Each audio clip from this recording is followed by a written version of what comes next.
So guys, Age of Overlord is coming out. Rescue Ace does get a lot better, and this is an example build I'm going to show you guys, and I think this is the build that a lot of people are going to go for. I don't think this is the best way to play Rescue Ace, and so if you want to see what I think is the actual best way, make sure you stay watching, because I am going to show that at some point in the video. But the idea behind this is that the Diabellestarr engine adds several new dimensions to Rescue Ace. The first one is consistency.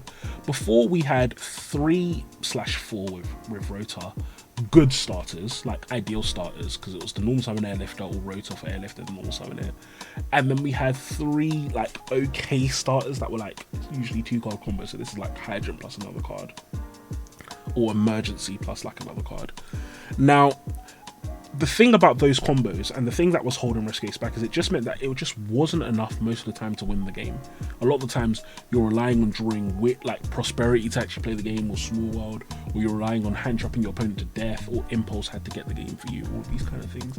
Now we have a card that just starts the game well for us, and if we start with Diabellestarr, that's combo, but if we start with a quick play, it's amazing because it gives us an extra draw, it gives us follow up for next turn, it puts cards around, like it's just so good.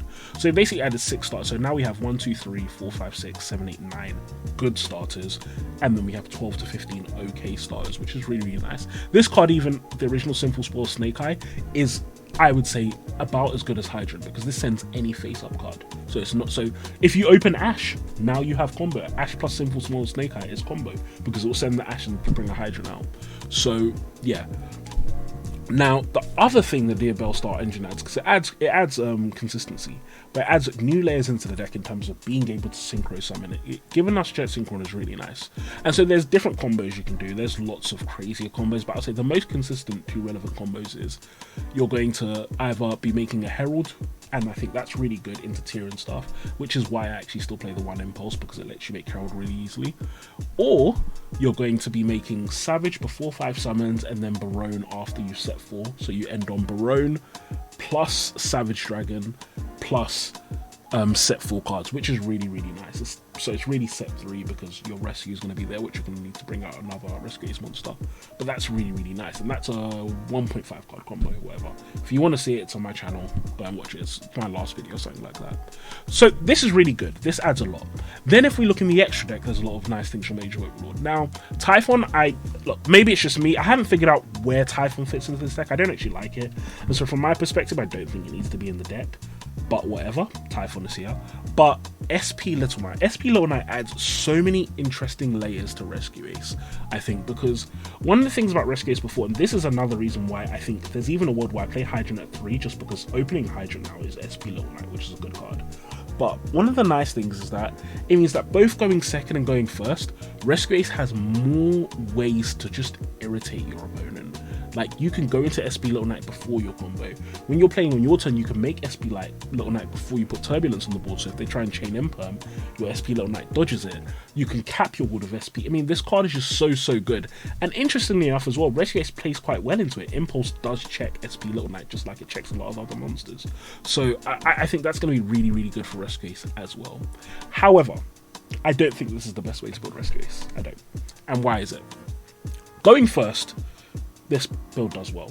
It does pretty well. However, it's not always going to win, I don't think. I think against tier sometimes, having Savage plus Barone plus Extinguishing Contain isn't enough to win all the time. I can tell you with confidence that does not always beat tier, that does not always beat Unchained, that does not always beat Vanadium.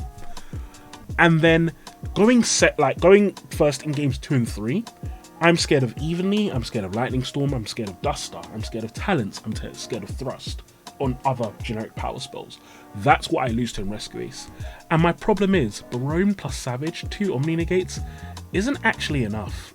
If one of them was a counter trap, maybe. And there was a world where before I was playing Chao Feng and stuff like that, which I actually still think isn't that bad. But most of the time, those 2 are not going to be enough in game 3. And that's my big problem. It doesn't really help to address the problems of Rescue Ace.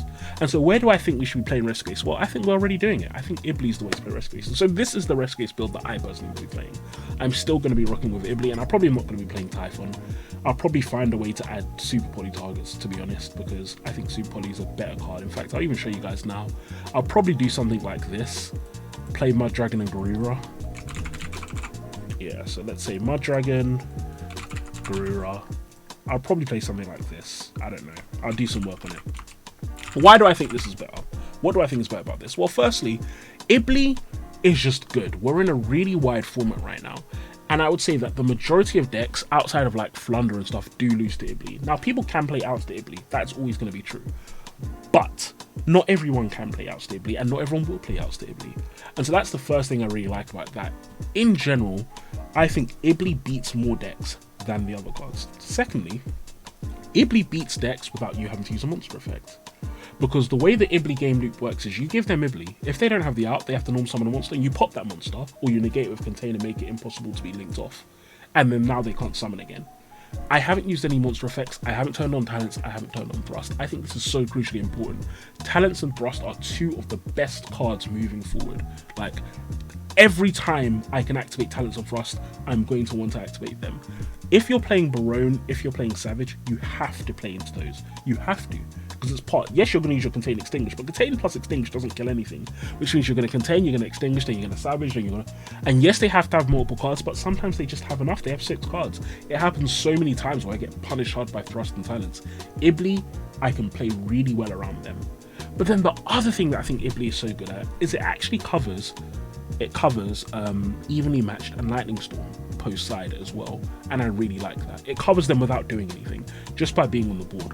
One of the things I say all the time is that I don't actually care if my opponent nibs me when I'm going to Gigantic Sprite. I don't care if they play that out, because what that means to me is if they play that out to Ibli, or if they nib me before I get to Ibli, all that means is I'm not getting Lightning Storm that game, I'm not getting Evenly that game, which means I'm in a good position for Rescue Ace. It's similar to Mathmech, where they nib you after you get Super Factor or you don't care. In Rescue Ace, you nib me after I get Turbulence, I don't care.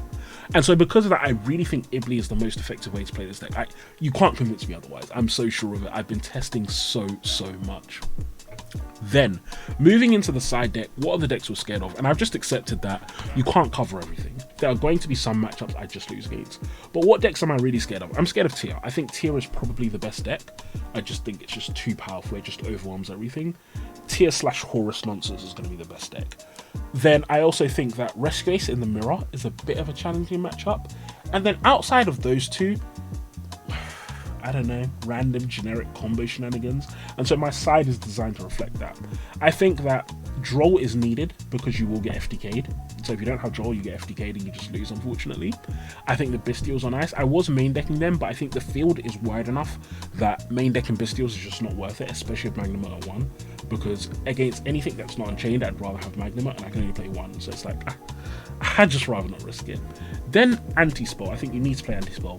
One of the things that I really like about this deck as well, my build, is that going first in game 3, I feel so confident. Because I know I need to either draw a combo, Ibli, or Anti-Spell, and I win. I probably win, because it's just so easy. You can out your own Anti-Spell with SP Low Knight as well. This is so effective at just dominating people in game 3. And so between those 3 things, I just feel like my side deck is really well optimized for making sure that I win those games. And this is how I think we should all be playing Magic games moving forward. So where do we go from here, guys? Well, this is my build.